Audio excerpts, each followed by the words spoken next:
તો હાલો મિત્રો, નાના બાળકોની નવી ચેલેન્જ ચાલુ થઈ ગઈ છે અને આજે છે પાણીપુરીની ચેલેન્જ. એક એક પાણીપુરી આપણે દઈ દીધી છે ત્રણેયને. તો આ પાણીપુરી સૌથી પહેલાં પાણી તો નહીં પણ ખાલી પૂરી છે અને અંદર મસાલો નાખેલો છે. તો આ ચેલેન્જ સૌથી પહેલાં કોણ પૂરી કરે?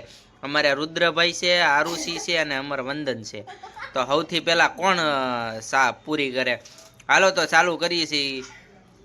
હાલો, 1 2 रोम रोम भाइयों, सिस्टम पार देंगे, મોઢામાં સિસ્ટમ હસોડું પાર હોવું જ ન જોઈએ. દેંગે. આમ કરવાનું હાવ ખાય.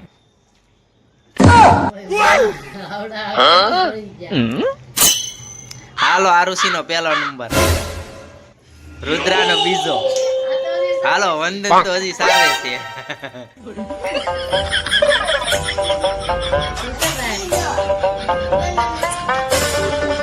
હાલો, એનો ત્રીજો વંદન. એટલે રિઝલ્ટ આવી ગયું છે. અમાર રુદ્રા નો પહેલો નંબર આવી ગયો. હલા કરે આરુષિ જીતી ગઈ. આરુષિ નો પહેલો નંબર. તો મિત્રો, આ હતી નાના બાળકોની પાણીપુરી ચેલેન્જ. અને આ પાણીપુરી ચેલેન્જ તમને ગમી હોય તો લાઈક, ફોલો અને શેર કરીજો. અને હારવાર સબસ્ક્રાઇબ ન કર્યું હોય તો સબસ્ક્રાઇબ કરીજો. બોલો બોલો.